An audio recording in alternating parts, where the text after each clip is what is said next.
Oi, gente, tudo bem? Espero que esteja tudo certo, que vocês estejam se cuidando. Hoje a gente vai começar as nossas aulas do segundo semestre de Geografia e hoje eu preparei uma aula de um formato diferente. A primeira aula nossa meio que nesse esquema de videoaula, né? Espero que dê certo. Eu preparei um material também que eu vou postar no grupo e que vai ser a base dessa aula, que vai ser uma aula mais geral. A gente viu durante esse semestre alguns assuntos que são muito importantes para a geografia, mas sobretudo para a geografia humana. E a geografia é isso, é o estudo do espaço e, sobretudo, é o estudo da localização das coisas, né? Não só da localização, mas porque as coisas estão onde elas estão e o que interfere na localização das coisas, né? Então, hoje a gente vai percorrer um caminho mais para a geografia física, que a gente trabalhou um pouco no primeiro semestre. Então, eu vou pegar um panorama geral da geografia física a partir de uma matéria muito importante e depois a gente vai especificando. Então, a gente vai pegar do geral, do todo, para começar a estudar as partes. E o que a gente vai trabalhar hoje? A gente vai trabalhar hoje com um conceito muito importante a respeito das paisagens e do meio físico brasileiro, que é o domínio morfoclimático. Eu vou explicar para vocês o que é esse tal domínio morfoclimático, quem pensou nessa formulação desse conceito. Depois eu vou falar dos principais domínios morfoclimáticos do nosso país. E espero que vocês interajam comigo pelo WhatsApp, lá no privado, façam perguntas, porque a gente vai falar de bastante coisa aqui, de uma maneira bem geral, mas é interessante que você se atente aos detalhes e a gente vai aprofundando cada tema aos poucos, tudo bem? Então, o que é esse tal de domínio morfoclimático?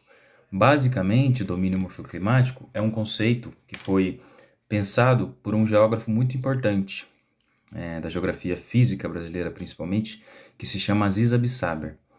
E o domínio morfoclimático é uma forma de classificar as paisagens do nosso país, né? E perceber como clima, relevo e vegetação se relacionam na formação das nossas paisagens brasileiras. Então, é uma forma de classificar as paisagens brasileiras através do seu clima, da sua vegetação e do seu relevo. Basicamente é isso. Então, o Aziz Abissaber, por volta da década de 70, 80, ele percorreu o Brasil tentando pensar como ele poderia classificar e diferenciar as paisagens que a gente tem no Brasil. A gente sabe que o Brasil é gigantesco, a gente tem uma variedade imensa, não só de clima, de vegetação, mas também de relevo, de solos. Tudo isso é muito variado no nosso país, porque a gente tem uma extensão gigantesca, né? De norte a sul. A gente é um país gigante de norte a sul e de leste a oeste, né? É o maior país da América do Sul e possui uma variedade imensa, como eu falei, de clima, vegetação, relevo e dentre outras características físicas. Então, o que o Aziz Abissari fez foi tentar classificar essas paisagens. E aí ele chegou a algumas possíveis classificações.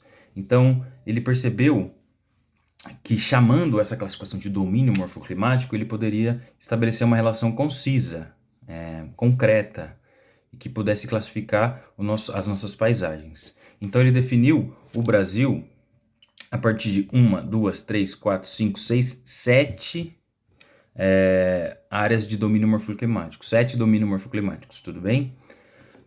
São eles o domínio amazônico, o domínio do cerrado, o domínio do mares de morros, da caatinga, das araucárias, das pradarias e as áreas de transição. Vou explicar isso com calma, mas antes, se você entendeu o domínio morfoclimático, preste muita atenção aqui agora. Essa matéria, ela confunde um pouquinho, porque quando a gente fala de domínio morfoclimático, a gente está falando de geografia. A gente está falando de uma área de estudo que foi cunhada dentro da ciência geográfica. Mas existe uma outra disciplina que trabalha com algo parecido com isso, que nos confunde, que você já deve ter escutado alguma vez falar dos biomas da biologia, né? A biologia também pensa um tipo de classificação mais pautada na relação da vegetação com o clima e não tanto quanto o relevo. Esta classificação que junta clima, relevo e vegetação é característica da geografia. Então, domínio morfoclimático, que é o que a gente vai estudar hoje, diz respeito à geografia, à área de estudo da geografia. E bioma diz respeito à área de estudo da geografia. Vocês vão perceber quando for estudar os diferentes biomas do Brasil que alguns biomas têm o mesmo nome que domínios morfoclimáticos. Como assim? A geografia chama um domínio morfoclimático que fica principalmente na área centro-oeste do país de cerrado. Tudo bem? E a biologia chama também de cerrado um bioma que fica na mesma região, praticamente. Então essas coisas se relacionam, mas não são a mesma coisa. Quando a gente fala de geografia, a gente está falando de domínio morfoclimático, e quando a gente está estudando a biologia e a relação da vegetação com o clima e dos ecossistemas, a gente chama de bioma, tudo bem? Então vamos lá para os domínios morfoclimáticos do país. O primeiro domínio que eu queria chamar a atenção fica na região norte, é o domínio morfoclimático amazônico, bem famoso, e que é interessante você relacionar a alguns pontos principais desse domínio, que são as áreas de planície, tudo bem que são áreas mais planas ao redor dos grandes rios que estão nessa região, principalmente o Rio Amazonas, que é o maior rio do mundo, e outro destaque aqui são as florestas equatoriais, a floresta amazônica, que está sobre o clima equatorial, ou seja, um clima chuvoso e muito quente, tudo bem?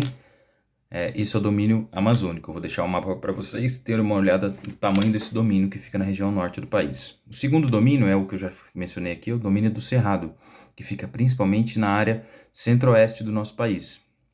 Esse domínio está sobre o clima tropical, então um clima que não tem tanta chuva quanto o clima equatorial, tudo bem? Ele é característico por um tipo de relevo que são os chapadões, são planaltos bem retilíneos, tudo bem? E é um clima que também sofre um pouco com a falta de chuva, principalmente no inverno, tudo bem? É muito comum a gente confundir esse domínio com outro domínio morfoclimático que fica na região nordeste, que é o domínio da Caatinga. Esse é o domínio clássico que a gente relaciona à seca, tudo bem? Ao clima semiárido. Ele é um domínio que tem como característica de relevo as depressões, tudo bem? Então vamos sempre diferenciar Caatinga de semiárido. E depois a gente pode se atentar mais aos detalhes da vegetação com mais calma, tudo bem? Então, Amazônico, Cerrado, Caatinga. Aqui no Sudeste e por toda a faixa litorânea do nosso país, a gente tem um domínio que o Aziz Abissabir chamou de mares de morro, que é um domínio morfoclimático que está sob o clima tropical, principalmente o tropical atlântico, né, que é um clima que chove bastante, que é bastante característico por estar perto do oceano, chove bastante, e a sua vegetação corresponde à Mata Atlântica, tudo bem? E o Aziz Abissabir chamou de mar de morro porque nessa região predominam aqueles morros que têm formato mamelonar, que parece uma meia laranja. E como eles se acumulam ao redor da paisagem, faz lembrar as ondas do mar, né? Então a gente chama de domínio de mares de morro, tudo bem?